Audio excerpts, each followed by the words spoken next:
Quand commence-t-elle réellement à ressentir ton manque?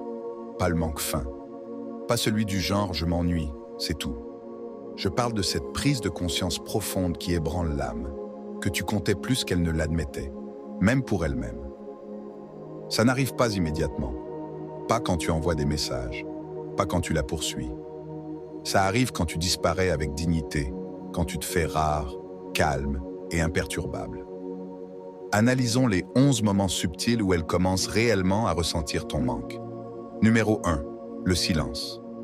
Après la tempête, juste après la rupture ou la prise de distance, les émotions sont vives. Mais dès que tout se calme, ton silence, ton détachement deviennent plus assourdissants que n'importe quel mot. C'est à ce moment-là que la première graine du manque est semée, parce que pendant la tempête, il est facile de se perdre dans le bruit, les disputes, la tension, le flot de mots qui signifie souvent moins que le silence qui suit. Elle a peut-être dit des choses sous le coup de l'émotion, et toi aussi. Mais maintenant que tu ne réponds pas, ne réagis pas, ne t'expliques ni ne te défends, ce calme devient quelque chose qu'elle ne peut ignorer. Au début, elle pourrait se convaincre que c'est mieux ainsi. Nous avons tous les deux besoin d'espace, se dit-elle. Mais le silence que tu maintiens n'est pas juste de l'espace, c'est une intention. Tu n'es pas là à attendre, tu n'envoies pas de long à minuit, tu ne regardes pas ses stories espérant un signe. Tu as choisi l'immobilité, non par faiblesse, mais parce que tu es assez fort pour la tenir. Imagine ceci. Elle ouvre son téléphone, s'attendant à voir ton nom, un message, un appel manqué, quelque chose. Mais il n'y a rien, pas même un like. Les jours deviennent une semaine et, lentement, cette absence devient plus pesante. Ce qu'elle tenait autrefois pour acquis, ta présence, ton attention, ton énergie, a disparu. Et à la place, il y a le silence. C'est là qu'elle commence à remarquer ce qui manque. Pas seulement ta voix, mais ton calme, ta capacité à la recentrer quand tout semblait chaotique, ta présence qui n'exigeait rien, n'avait pas besoin de se prouver, mais qui était, tout simplement. Elle fait défiler d'anciens messages, écoute une chanson que vous partagez, rit d'un souvenir, puis réalise qu'elle rit seule. Marc Aurèle l'a dit, « Si tu es affligé par quelque chose d'extérieur, la douleur n'est pas due à la chose elle-même, mais à l'estime que tu en as. » C'est exactement ce qui se passe dans ce silence. Ce n'est pas ton absence qui la blesse, c'est sa prise de conscience de ce que ton absence signifie. Cela signifie que tu n'attends plus, tu as choisi la paix plutôt que la persuasion, le respect de soi plutôt que la validation. Cela lui dit que tu n'es plus disponible pour la confusion, que tu n'as pas besoin de convaincre quelqu'un de t'apprécier, que tu as repris tout ce qu'elle négligeait, et au lieu de réclamer de l'attention, tu l'as réinvesti entièrement en toi-même. C'est la partie où la réflexion commence. Pas seulement pour elle, mais pour toi aussi. Tu commences à voir à quel point ton calme peut être puissant, que ne pas réagir ne signifie pas que tu t'en fiches. Cela signifie que tu te soucies davantage de toi-même que du drame, que de la poursuite, que de jouer le jeu de l'idée que l'amour doit être chaotique pour être réel. Alors, si tu es dans ce silence en ce moment, ne te précipite pas pour le briser. Laisse-le respirer, laisse-la le ressentir, laisse-la composer avec l'écho de tout ce qu'elle pensait être toujours là. Parce que lorsque la tempête passe et que le bruit disparaît, ce qui reste est la vérité. Et la vérité est que, parfois, la chose la plus forte que tu puisses dire est de ne rien dire du tout. Et maintenant, avant de passer à l'idée suivante, j'aimerais avoir votre avis. Avez-vous déjà vécu ce genre de silence? Celui qui n'était pas une punition, mais une quête de paix. Le silence n'est non pas de la colère, mais de l'estime de soi suffisante pour partir sans faire de bruit. Partagez vos réflexions dans les commentaires, ou si vous avez déjà choisi le calme plutôt que le chaos, laissez simplement cette phrase. Mon silence n'était pas vide, il était plein de force. Je les lirai. Et je sais que d'autres membres de cette communauté trouveront également de la force dans votre histoire. Numéro 2. Quand sa routine semble vide. Les petites habitudes, messages, appels, même partagés, disparaissent. Elle remarque l'espace vide où ta présence vivait autrefois. Ce n'est pas la perte qu'elle ressent en premier, c'est le poids de l'absence, et il s'insinue doucement. Quand elle déverrouille son téléphone et réalise qu'il n'y a pas de notification de ta part. Quand elle regarde quelque chose de drôle et cherche instinctivement à l'envoyer avant de s'arrêter, se souvenant du silence. Au début, il ne s'agit pas de ressentir ton manque. Il s'agit du manque de ce qu'elle ressentait lorsque tu faisais partie de son rythme quotidien. Tu étais devenu une présence réconfortante en arrière-plan de sa vie jusqu'à ce que tu ne le sois plus. Maintenant, elle fait défiler son écran, espérant ressentir quelque chose. Mais ça n'a pas le même effet parce que personne d'autre n'occupe cet espace comme tu le faisais. Ton absence n'est pas bruyante, mais elle se fait sentir comme le silence après la fin d'une chanson familière. Elle commence à réaliser que la connexion ne repose pas toujours sur de grands moments. Elle repose sur une présence constante. Et quand celle-ci disparaît, même les plus petites parties de sa journée commencent à sembler bizarres, vides. Voici la vérité. Ce n'est pas toi qui es perdu. Tu t'es simplement retiré d'un endroit où tu n'étais pas pleinement apprécié. Ce n'est pas de la vengeance, c'est du respect de soi. Et c'est là que le stoïcien en toi brille. Tu ne t'es pas précipité pour combler le vide. Tu n'as pas envoyé de message de relance par solitude. Tu as choisi l'immobilité plutôt que la dépendance affective. Marc Aurèle a écrit un jour « Ce ne sont pas les choses qui nous troublent, mais nos jugements sur ces choses. » Elle jugeait ta présence comme certaine jusqu'à ce qu'elle devienne incertaine. Et maintenant, elle doit composer avec cela. Peut-être qu'elle ne le dit pas à voix haute. Peut-être que l'orgueil l'empêche de tendre la main, mais à l'intérieur, sa routine, autrefois remplie de ton énergie, semble plus froide. Parce que ce rythme qu'elle tenait autrefois pour acquis, ce n'était pas juste une habitude, c'était toi. Laisse-la ressentir ce vide, non pas parce que tu veux qu'elle souffre, mais parce que tu n'es plus disposé à être un personnage secondaire dans l'histoire de quelqu'un d'autre. Ton silence n'est pas une absence d'attention, c'est la présence de la discipline. Et quand elle réalisera enfin ce qu'elle a perdu, elle ne regrettera pas seulement l'homme. Elle regrettera la version d'elle-même qui se sentait mieux simplement en t'ayant dans sa vie quotidienne. Numéro 3.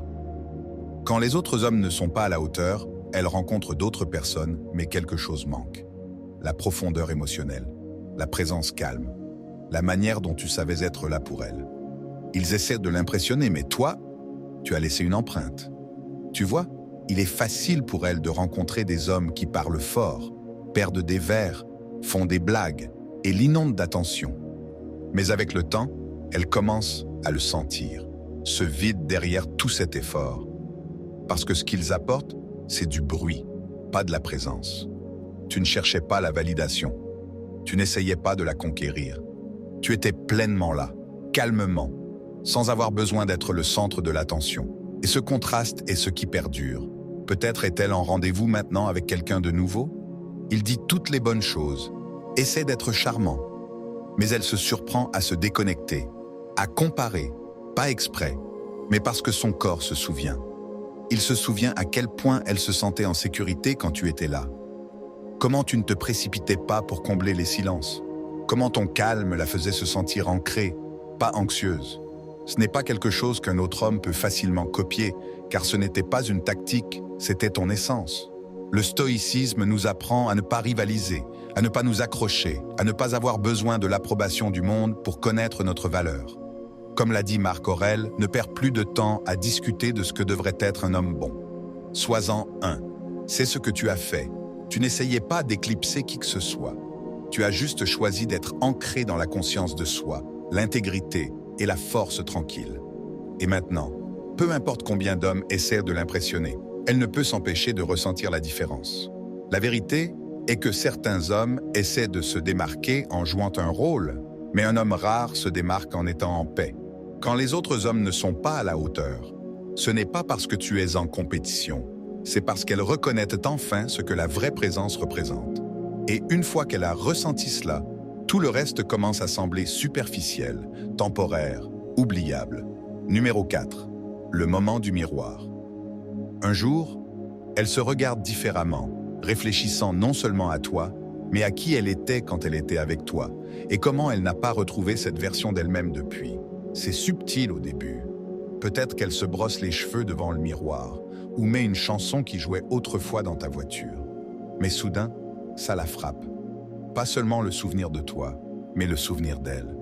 La femme qu'elle était à tes côtés, la douceur qu'elle s'autorisait à ressentir, la façon dont elle riait sans retenue, la sérénité dans ses yeux quand elle savait qu'elle était en sécurité, vue et appréciée. Et maintenant, ce reflet ne correspond plus tout à fait. Elle a beau être entourée de bruit, de nouvelles personnes, de nouvelles distractions. Mais cette version d'elle-même ne refait plus surface.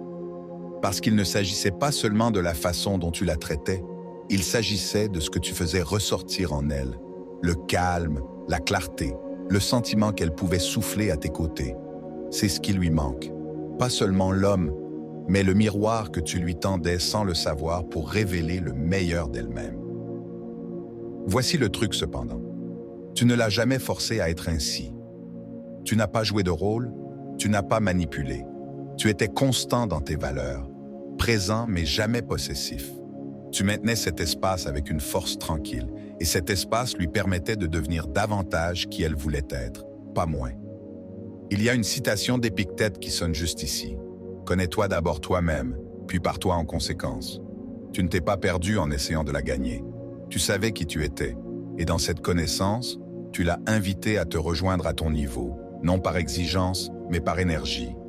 Et maintenant, sans ta présence, ce miroir émotionnel a disparu. Elle est toujours là, oui, mais la clarté n'y est plus. Et c'est ce que fait la réflexion. Elle nous fait comparer qui nous sommes maintenant par rapport à qui nous étions lorsque nous nous sentions le plus alignés, le plus vivants, le plus en paix.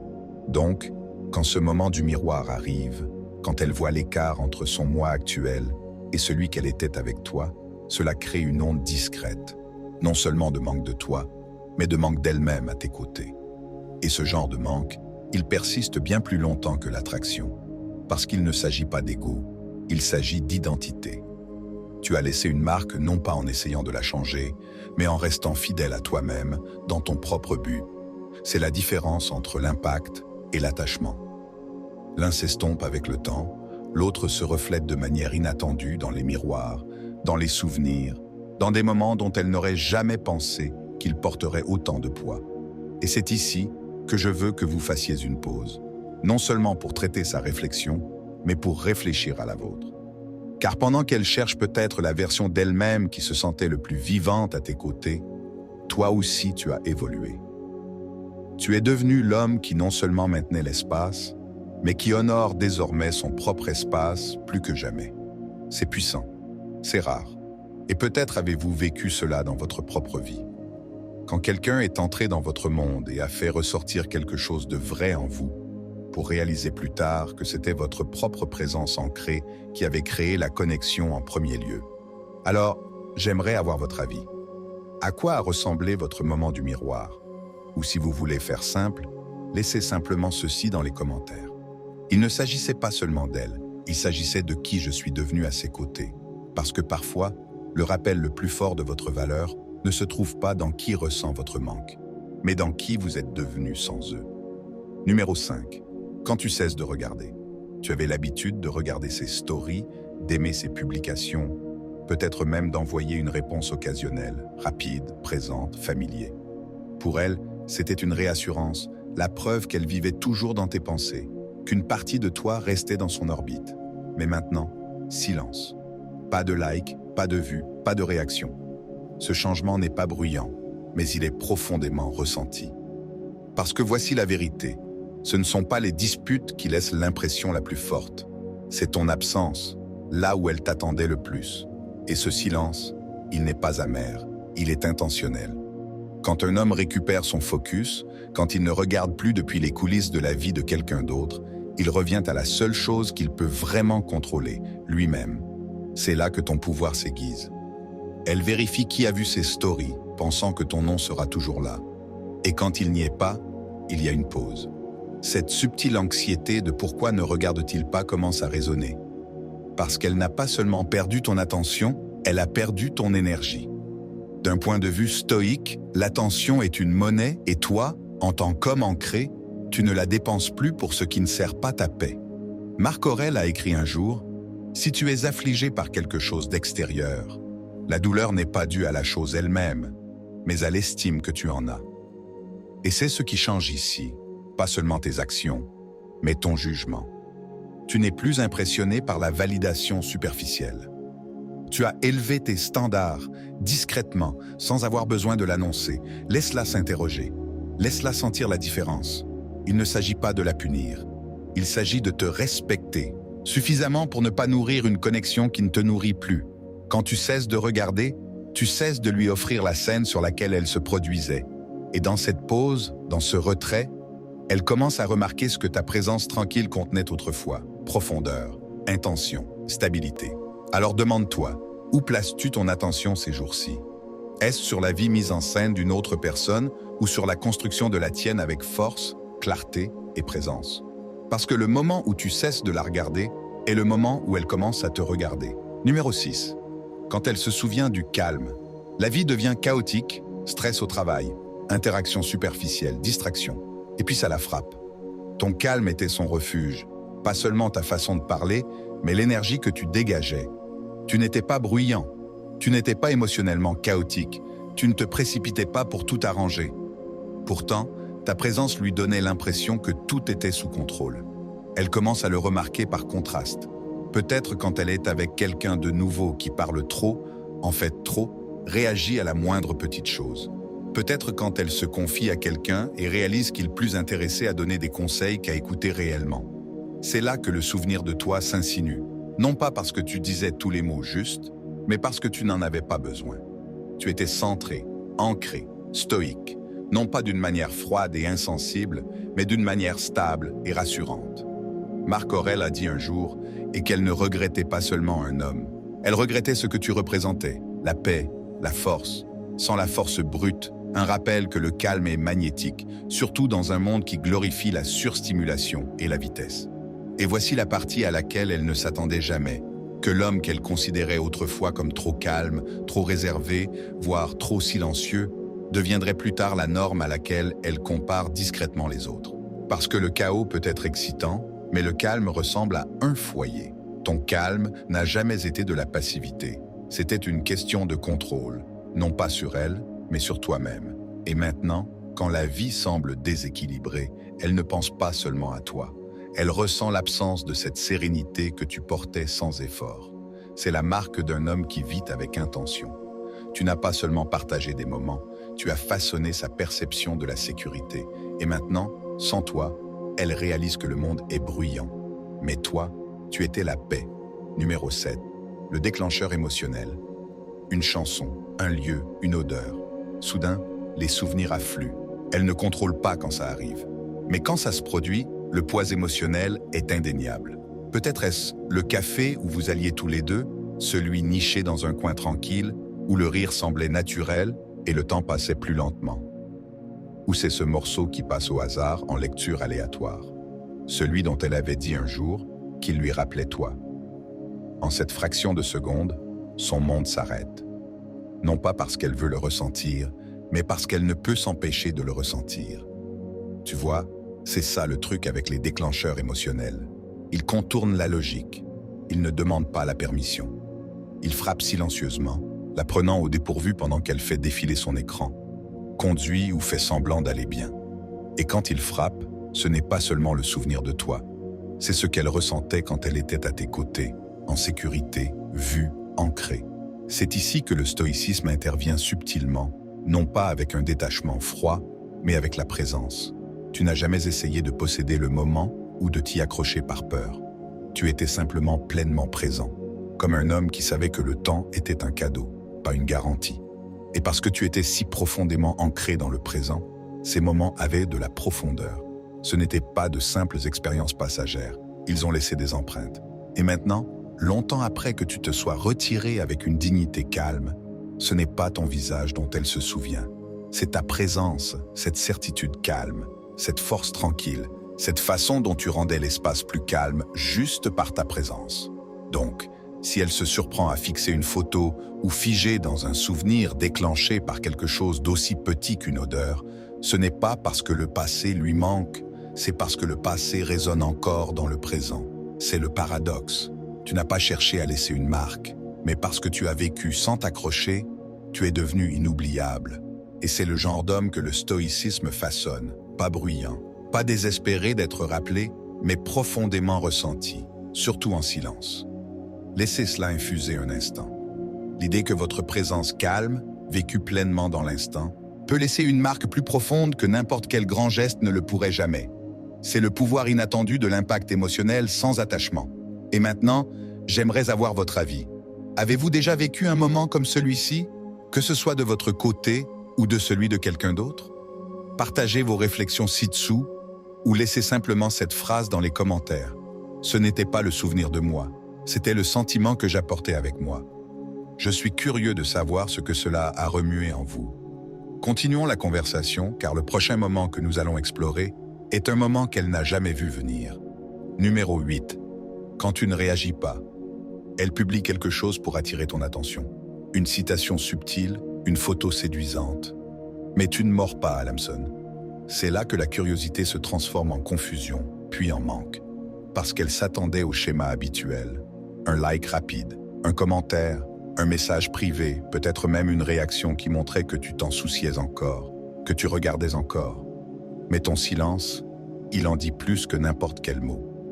Quand tu ne réponds pas, elle commence à se demander « ne l'a-t-il pas vu ?» Ou pire, « l'a-t-il vu sans s'en soucier ?» Et c'est là que ça bascule. Ce qui a commencé comme une manœuvre de pouvoir de sa part devient un point d'interrogation émotionnelle. Ton immobilité devient présence. Elle pensait contrôler le récit, mais maintenant tu l'as repris en ne faisant absolument rien du tout. Il y a du pouvoir là-dedans. Tu ne l'ignores pas par dépit, tu ne réponds simplement pas parce que cela ne sert plus ta paix intérieure. Tu as appris à maîtriser la pause, à observer sans avoir besoin d'intervenir. C'est le stoïcisme en action. Comme l'a dit Épictète, ce ne sont pas les choses elles-mêmes qui nous troublent, mais les opinions que nous avons sur elles. Ou une variante, nos jugements à leur sujet. Et ton opinion maintenant? Tu ne cours plus après les miettes. Laisse-la s'interroger. Laisse-la sentir cet écho vide, là où ton attention se trouvait autrefois. Parce que quand un homme ne réagit plus, il devient imprévisible. Et quand tu es imprévisible, tu deviens inoubliable. Il ne s'agit pas de la punir, il s'agit de protéger ton énergie. Tu ne joues pas à des jeux, tu les as dépassés, tu ne prouves rien, tu es ancré. Et plus elle essaie de te tirer une réaction sans succès, plus elle ressent l'absence de ta présence. Et cette présence signifiait quelque chose autrefois. Alors, reste immobile. Laisse le monde faire du bruit autour de toi pendant que tu restes imperturbable. Ce n'est pas de l'apathie, c'est de la maîtrise. C'est la différence entre un homme qui réagit et un homme qui répond avec silence, intention et respect de soi. Numéro 9. Le contraste s'installe. Elle commence à comparer ses expériences actuelles avec ce qu'elle avait avec toi. La façon dont tu écoutais, dont tu restais calme, dont tu n'avais pas besoin de validation. Et cela n'arrive pas d'un coup. Ça s'insinue lentement. Peut-être est-elle assise en face de quelqu'un qui parle trop et écoute trop peu. Ou peut-être est-elle avec un type qui en fait trop, cherchant constamment les éloges, pêchant l'approbation à chaque mot. C'est là que ça la frappe. Avec toi, il n'y avait pas besoin de théâtralité, pas de pression pour impressionner ou être impressionné. Tu étais calme, posé, présent. Et maintenant, ce contraste semble assourdissant. Tu vois, quand une femme a fait l'expérience d'un homme qui est ancré, qui ne bronche pas face au silence, qui n'a pas besoin de prouver quoi que ce soit, cette énergie laisse une marque. Elle ne l'a peut-être pas réalisée quand elle l'avait, mais maintenant que c'est parti et qu'elle est confrontée au bruit superficiel, elle commence à sentir le vide. Le calme que tu portais n'était pas vide. Il était plein de force. Et maintenant, ce genre de présence semble rare. C'est le pouvoir d'être centré. Le stoïcisme nous apprend à ne pas nous laisser entraîner dans le chaos. Marc Aurèle a dit nulle part « L'homme ne trouve une retraite plus tranquille ou moins troublée que dans sa propre âme ». C'est exactement ce que tu incarnais. Tu n'as pas cherché la validation. Tu as créé un climat émotionnel où elle pouvait être à l'aise, mais jamais en contrôle de ta paix. Et c'est la différence qu'elle remarque maintenant. Elle pensait que plus de paroles signifiait plus de connexion. Elle pensait que plus d'attention signifiait plus d'intérêt. Mais maintenant, l'effort excessif semble bon marché, temporaire, comme un spectacle. Et soudain, ta présence calme, autrefois négligée, lui apparaît maintenant comme quelque chose qu'elle a profondément sous-estimé. Donc, quand le contraste s'installe, il ne s'agit pas seulement de ce qui manque. Il s'agit de ce qu'elle avait autrefois et dont elle réalise maintenant la rareté.